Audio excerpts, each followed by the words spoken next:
But first of all, I wanted to say all praises be to the Most High that we have another opportunity to come before him on his feast, the Feast of Tabernacles. And we're going to read out of the law that we dwelled in booths for a week to remember our time in the wilderness.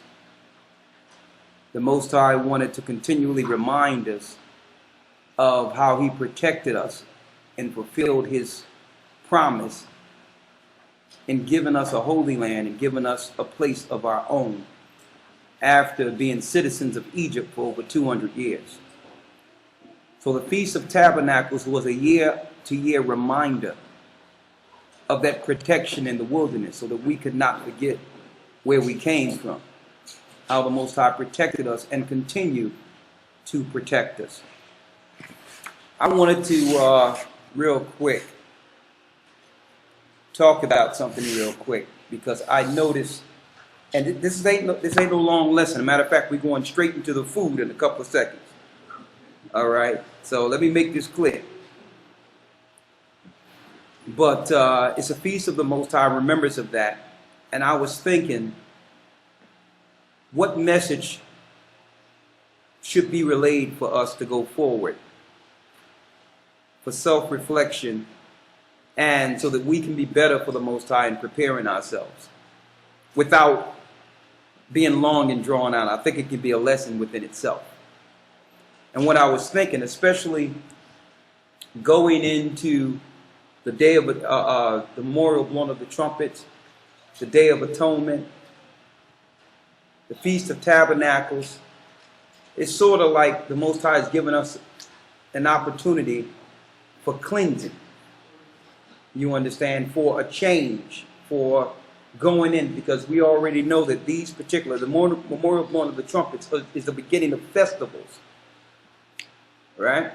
So it's like a cleansing, a time of reflection. So the atonement time in the 7th month was a new beginning. 7 is completion. The 7th month. And I was thinking, what is the biggest holdback that we have as a people personally that would stop us? And when I say as a people, spiritual people, people that are looking to serve the Most High. What is our biggest drawback? And because we had a constant reminder of right and wrong in the Old Testament to keep us balanced, to keep us continually reflecting on ourselves, because we weighed ourselves with the law in the Old Testament. So we had a constant reminder to weigh ourselves. And I noticed that us being born in grace, there's no barometer within the law that keeps us straight. Like, we knew in the Old Testament that if we killed, there was a penalty. Eye for an eye, tooth for a tooth. We knew if we lied, stole, bear false witness, commit adultery, whatever the sin was, we knew that there was an immediate judgment for it. It kept us a certain balance within ourselves, knowing there's immediate judgment. Right? Okay, it's fine. Now, you want to fix that? Oh, it's good. Yeah. Now, the Most High give us that barometer through grace now. But he constantly reminds us of where we're going wrong and what we should do to better ourselves all the time. But instead of it being done through the penalty of death, because sacrifices have covered that, and the penalty of something immediately happening to you, he does it in a way in which the Most High allow others to speak to you and talk to you, to let you know what they're viewing. That's how he does it. But we're set up in a world today that if we are corrected, or if someone tells us something honest that they see concerning us, we are immediately offended. So with this politically correct system we're in, it made it, there's a mechanism within it where when people are being corrected, They feel they're being attacked. That's a demon. That's a demon. Because no one is able to see ourselves the way we should be viewed. It's others the Most High placed in the body to view on the outside of you. Us. That can say, well, listen, okay, I tell you how nice you are and how great you are all the time. But this is an issue. You understand? And it should be a point where someone can honestly tell you about yourself and you don't get offended, knowing that in old time we did wrong, and it was you'd rather someone tell you about yourself than death comes. Then the judgment be you lose a hand or you have to work 7 years under a family to reimburse them for what you've done. So the Most High have actually given us liberty in a way in which we can correct ourselves if we can receive it. Another shortcoming that I see, especially with the children of Israel, and it's a serious shortcoming outside of offenses, is that we live, now listen to me clearly, and I've noticed this, we live and perpetuate our lives within fear. Now let me show you how Satan places us in the spirit of fear. We know that we have to do certain things to achieve in our life or to make ourselves better. We understand that. And we'll sit and do nothing. And make excuses for why we can't achieve something that we know in our mind we must correct, starting with ourselves. We'll sit and make excuses for it. We know the shortcomings in our areas and what we must correct. And we totally ignore it. Or just say, well, I'll do it tomorrow. Or, don't tell me about it. I know I'm this way. And I'll be offended if you tell me this. And wonder why you can only go but so far. Spiritually. And in this life. This is why I think there's a curse that was placed on us so that we can keep ourselves in this condition. But when we get the knowledge of the truth, the curse is broken. There's no longer an excuse for why we are, and I'm going to say it, failures. Why we fail in certain things. We shouldn't fail. And it first starts with correcting ourselves. And I'm not speaking of from the world's angle. There's things that we know that we want to do to better ourselves for the Most High. And we stay in the same place. And fail when there's no excuse. So what I want to mention here is that we should take this time, brothers and sisters, and say, you know what? I'm going to look at the things that I know I have a shortcoming on within myself, and I know it's there, and I'm going to fix it now. I'm not going to make no excuses for why I'm not doing the things I know I can do for myself, to better myself, to be a better person for the Most High. I'm not going to make no excuses no more. I'm going to see a progression from now until the next Feast of Tabernacles. I'm going to see a growth in myself. And I'm not just going to stand still and stand pat with excuses for why I'm not doing what I'm supposed to do. We have to set these goals for ourselves so that we can become better vessels and get closer. And as the time draws near, we know that we're growing and we're progressing, and we're not taking what the Most High given us for granted. That we're not just taking all this knowledge and understanding and tucking it somewhere and thinking that it's going to be an epiphany and the light going to come on and all of a sudden you're going to be changed. It don't work that way. You have to set goals and say, here's all the things that are stopping me Here's all the things that are stopping me from progressing. Okay? Everything. And it goes in your outward appearance. It goes in the way you interact with people. It goes into every aspect and angle of your life. You understand? So we should be looking at these time periods and these holy days as parameters to chart our own spiritual progress. Where was I last year and where am I now? Are you following me? And when someone comes to you in the spirit of love and the spirit of humility and say, you know what? I'm seeing this and, I don't know if you notice it. I'm not attacking you here. But maybe you don't notice it. Maybe we have lived and perpetuated our lives in a certain space, in a certain place. You have to realize where we come from. All of us come from Nazareth. When I say Nazareth, Nazareth was the lowest part of Israel. That's where Christ came from.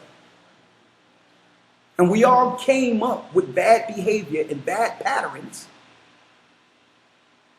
You understand? That kept us in a generational rut. We have to admit that that's where we come from. And it's not condescending and looking down from where we come from. It's actually realizing that's a part of our makeup. And some of that is not good. That's why some of us never progress. It's a mentality that's taught. They may call it ghetto thug or whatever they might call it. But it stops us. It's a ceiling that keeps everyone low and the powers that be ruling over us. We must get out of that mentality. And we have to admit it's still present because it was a part of our being. Some people go all their life and that's all they know. That's their reality. But it's a curse. See? So if there's something wrong, we don't sit back and lay in that wrong. And when someone show you and try to help you through it, you don't want to hear it because you are offended. Can't be that way. See? The strong's supposed to bear the infirmity of the weak, which the strong see it. They have to go there and say, listen, I'm not going to just say it and condescend on you with this. I'm going to help you out of this. We're going to do this together. That's an error there, and you can fix it, but let me help you with it too. I'm not saying it to knock you down. I'm saying it so that I can help you with it too. Right? So this politically correctness stuff that they've been programming people with is satanic. It's making it where no one can tell anyone like it is and be truthful about it to help correct our brothers and sisters. It's all garbage. It's rubbish, okay, for you English people. It's rubbish. We have to get out of this thing where when our brothers and sisters are coming to you and saying, listen, this is what we see. Help us with this. Do this. Help yourself with it. That you don't look at it like, oh, what about you? Yeah, I got problems, but that's the first thing we try to do is reflect and say, well, you do the same thing. Okay, I do the same thing, but you're doing it. So are you going to correct that? I mean, you understand? Okay, and then after you accept the fact that you're doing it, you're going to correct it, now you can come tell me, well, you're doing it, and I'm going to correct it. See? In the spirit of meekness. And another thing, brothers and sisters, as we come closer to the end, we must be slow to anger. The scriptures tell you we must be slow to anger. That means when these spirits, and they're being released in the earth, when they begin to run rampant, the first thing they're going to do is attack and make people impatient. They're going to do all types of things to get you out of your spiritual character. You have to be slow to anger. You have to look at the person or look at the person you're dealing with and understand, okay, that person I love, but there's something in that person. And I'm not going to destroy that person because of the spirit that's trying to use them to attack me. Because I still love that person. We have to be slow to anger and not react with anger when something is when we feel we are offended or something is being done to us. Right? So I'm putting this out there, and I'm not saying to accept anyone doing or saying what they want to say to you. That's not the point. Anyone that's offending and doing things that's wrong, according to what the Most High say is wrong, they're not going to get away. So what I'm saying is, this ain't you being lax or quote unquote being chunked. You understand? This is actually being in the spirit of humility to receive correction. Because if we can't correct each other, then where's the correction? If we can't talk to each other and say, because we can tell each other when everything is good, right? So what I'm saying is, you know, and this is what I'm doing too. You can reflect and write it down within yourself. These are the things that I know I have a shortcoming on. Bang, bang, bang, and write it out to yourself and say, okay, these things. Here's my shortcomings. All right? These are the things that I know that I live with, that I want to correct. Just write it out. And look at it. Like, okay. And then make a schedule. Make a schedule for your day, starting forward, to make sure you accomplish those things.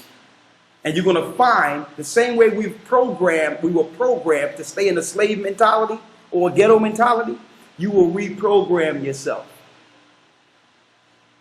And you will find yourself with a pattern. And then you're going to see less of what you used to do. And not only that, you're going to succeed in the things that the Most High needs you to do in this earth. So don't forget, our condition was programmed in us. It became a pattern. And then we witnessed the society around us, and it was the same way, and we thought that was normal. You understand? We didn't know that we were raised in a generational curse that was abnormal. So us being the bottom of the barrel, being low objectives, and all that was generational. It was a program that we thought was normal. While the nations are looking at us and seeing how abnormal it is. You understand? But we were living in this. That's the only condition we understood. So now we get the truth and realize, and our mind and spirit began to expand. We starting to see how much of a curse we were. Not being condescending, but recognizing, hey, that was me. That's us. So we have to overcome that. That's the only way we break, or we still live in the curse. We have to break the mentality that came with captivity. It only comes through what? Training, obedience, discipline. Why do you think no soon as we go to certain schools or go to the army and go to whatever institution they put us in, the first thing they do is what? Reprogram us. You can't work for their corporations. You can't go high up in their school until they get a certain element out of you. Out of us. They understand it. Right? Now, of course, they got scientific and educational terms for noticing who needs more help than others. So they call it an IQ scale. What's your IQ?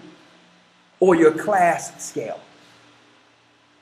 But all in all, the bottom line, the scriptures tell you, either you're cursed or you're not. That's what it is. Either you're living under the curse or you're not. Either you're cursed or not. That's the barometer according to the scriptures. And there's a certain mentality that comes with a curse.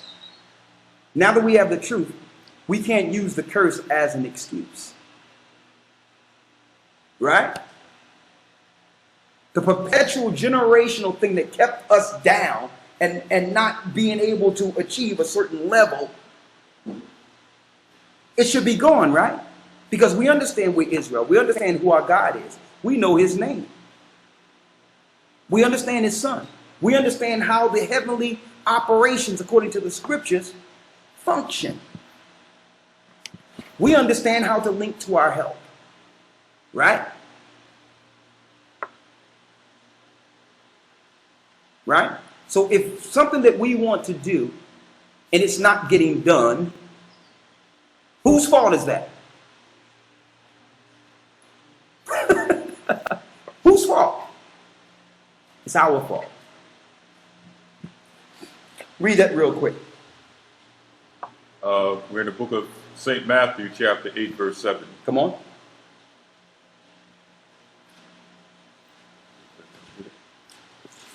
We just want to talk about the spirit of offenses. Because there's a difference between offending someone and correcting someone. We, under this politically correct system, we must know the difference. When someone is giving you critical, what you would call advice, they're not offending you. They're helping you. And now Satan has made it where if somebody try to help you, you get mad at them. How dare he or she say something like they holding their head up high, like they bigger than, like they better than me. Don't even realize that you're keeping yourself in that mentality. You're keeping yourself from growing past your constructive criticism. Right? Who you think he is? Who she think she is? Right? Or he always telling people what to do. He and she got problems too. But when the Most High is speaking, when two or more gather, he's in the midst. When the Most High is speaking and correcting us through other people, that be the Most High. We have to move the person out of the way and listen to what's being said and see if it applies. See if it applies first, instead of getting defensive. And say, you know what? Thank you, brother or sister. Thank you. Because how many people have seen this and they didn't tell me nothing. You love me enough to talk to me about this because you want me to overcome this. Once you go past that level, you see differently, and that's a whole nother level now. You've progressed. That's one level out of captivity. Right? And I'm going to tell you, and I recognize it because I deal with it myself. A lot of what our shortcomings are is the curse of our fathers. The curse of the family that we learned certain bad behavior from our families. From our father and mother. Even how great and loving they were under the curse too. And they didn't have the truth. They didn't have what we had. They did the best they can. But they were under a curse and we learned bad behavior. That's the reality. I sat back and reflect on it, and I was thinking about it even when Elder Rawchaa was helping me with certain things today. I was thinking about it in my mind. I'm like, you know what? I'm going to talk about this.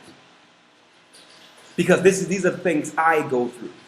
And I look at the struggle that Paul was talking about. He was struggling with what he grew up with and what he was and what the Most High chose him to be. There was a battle in the flesh. And you should always be able to separate yourself in the spirit from what we were trained to be.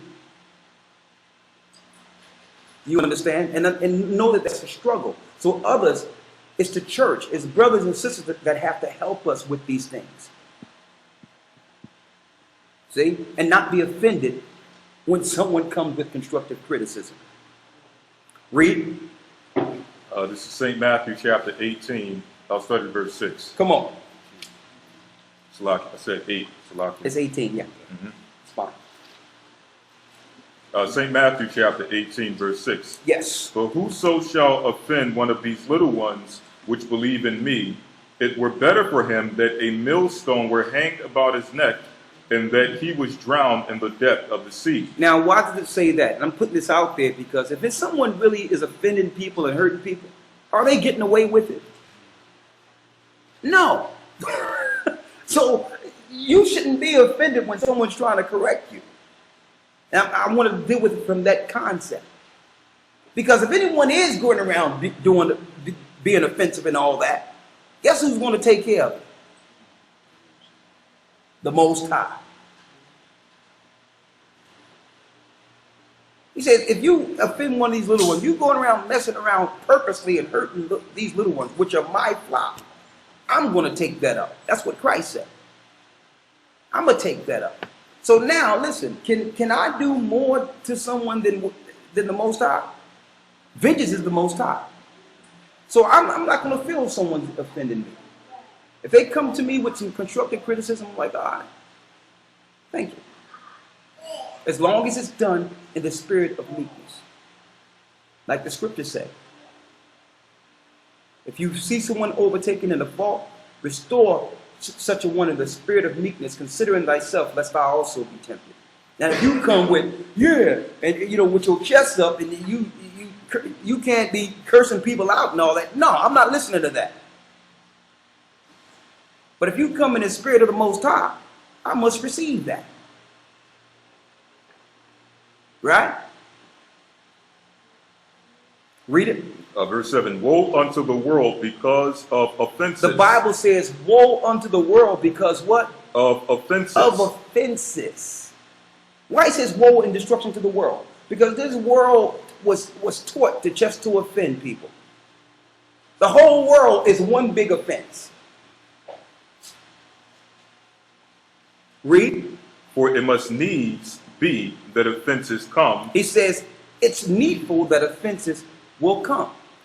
But woe to that man by whom the offense cometh. Read.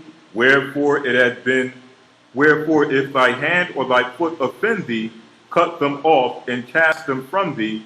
It is better for thee to enter into life halt or maim, rather than having 2 hands or 2 feet to be cast into everlasting fire. Now it's going into the acts of the flesh that leads to offense. It's rather you cut something off than offend with it.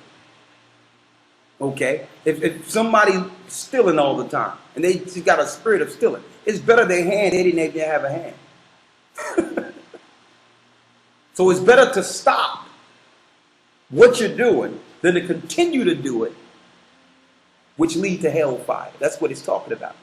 And when it talks about offense, it's speaking of all different types of offenses through the flesh.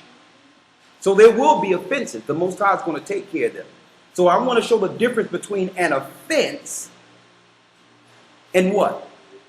And critical correction. These two things are two separate scenarios. An offense is someone purposely doing something to you. So we have to redefine what an offense is. Someone telling you the truth and talking to you in love is not an offense. We've been taught that through our political correct system. An offense is something that people are doing to you purposely and trying to hurt you, that the Most High is going to deal with if they operate like this. You see the difference between the two? What else you have real quick? And then we're going to read out the law, and then the Feast of Tabernacle eating. Yes, Lord. I got some barbecue chicken too. Talk to me. Just 2 quick scriptures. First in Proverbs 9 and 7. Yes. It says, he that reproveth... Oh, wait for everyone to get... Yes.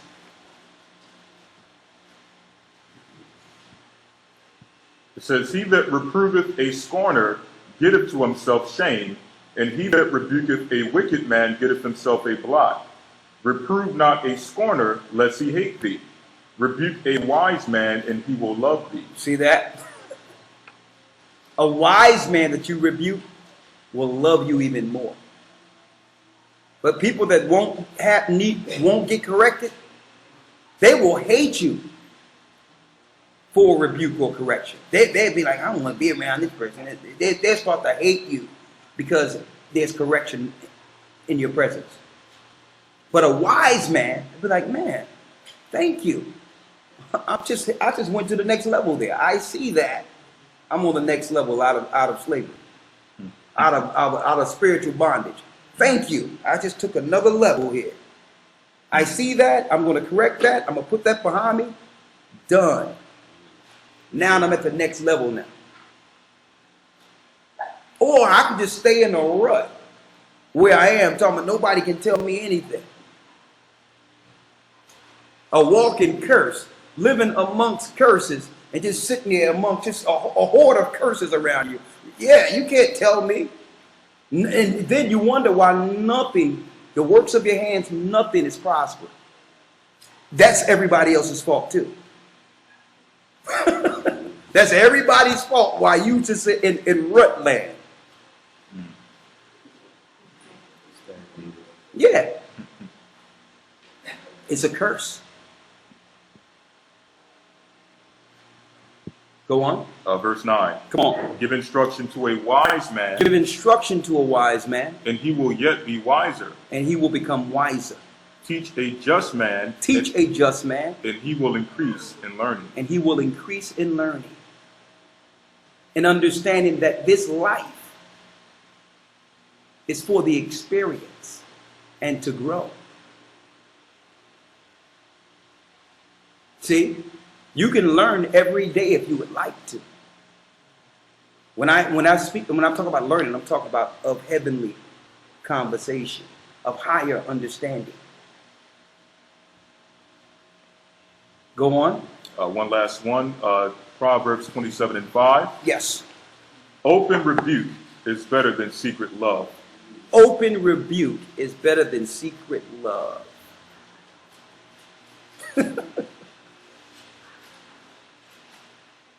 Like, for instance, if there's someone giving you some critical advice,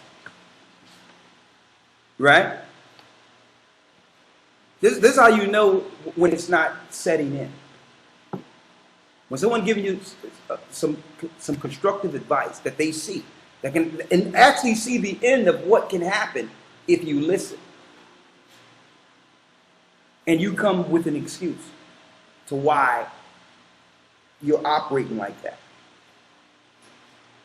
You understand? You say, well, this is why I'm in the rut. This is why I'm not achieving things. This is why. And you come with an excuse to it. You know that, okay, I got to come back in 2 more weeks and test this again.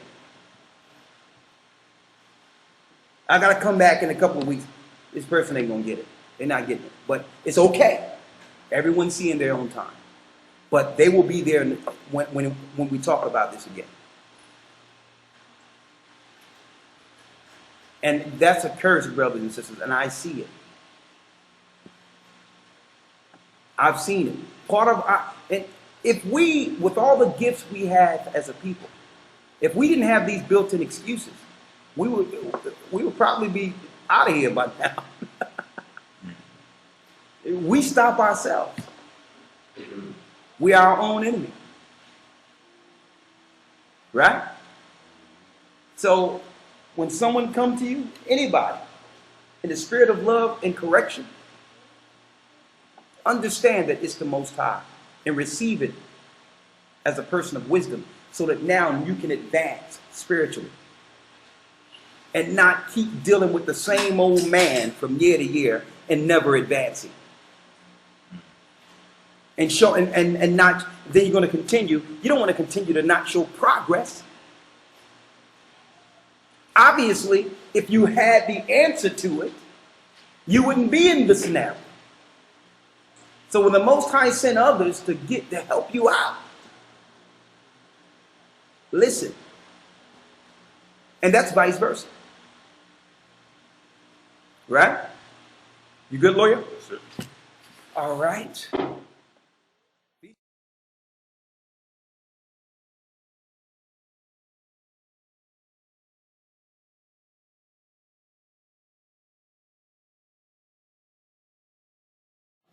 Like Allah was absent.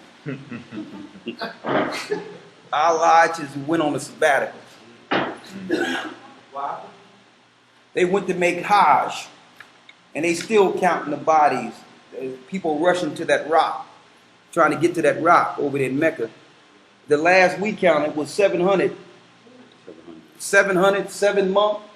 Yeah. Here it is, right on time. 7th month, Day of Atonement. 700 dead, trampled under the rock. Yeah, trampling, trying to touch the rock. Yeah, separate. Oh yeah, it's a different. Yeah. Oh yeah. Oh yeah, yeah. I done seen in the Middle East. They be running down the street with bulls and all that.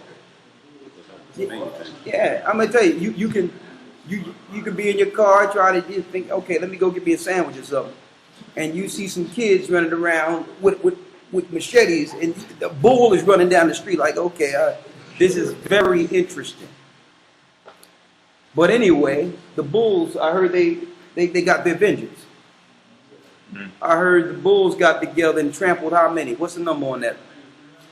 300 people were trampled by bulls. These are all sacrifices to Baal and Satan. And here it is. I need someone from Islam to give me an understanding on why do Allah want people to get trampled, making Hajj to the rock. Why do Allah want this? So I mean, if Azariah is out there, I need a Muslim on the radio show this Wednesday. We need to really get an imam, get somebody of high regard. We're going to talk to them and ask them, what did Allah feel about what just happened there? Okay, get that Allah information out there. And the rock. That's deep. And see, but I think the Most High is making a public mockery of these religions right now on purpose. Because when it's not just going to be our people turn into the Most High when these spirits are released, and that 5 months of torment during that time of famine come on this earth. A lot of Muslims are going to know that Islam isn't the way either. And while that's going on, you got Satan's first cousin, the Pope. He's in Philadelphia.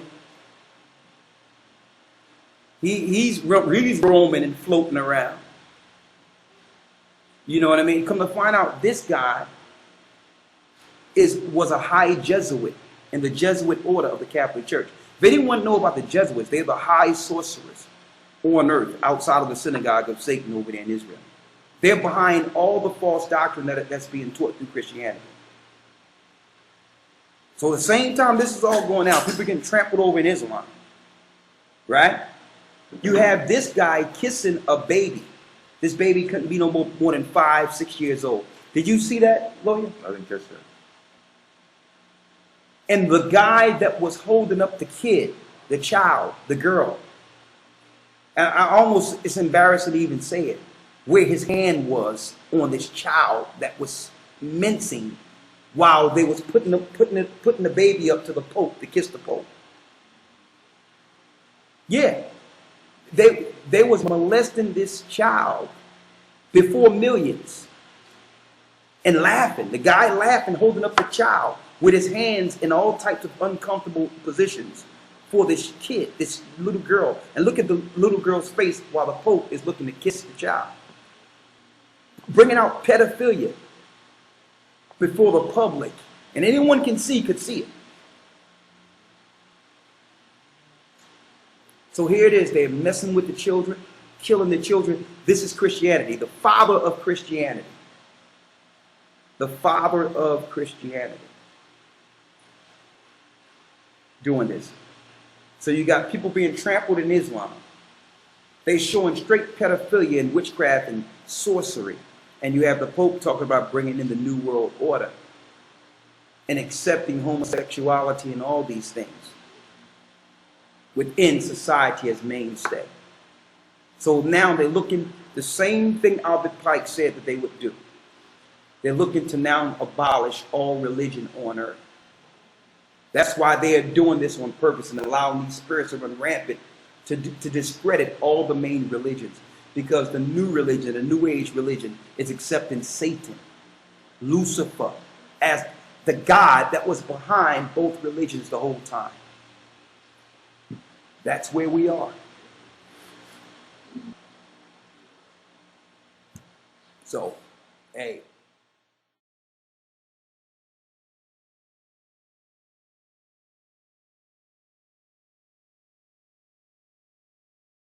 Been on that 364-day clock, how it seems as when we're there, when that season change, it immediately shows the change. Y'all see that?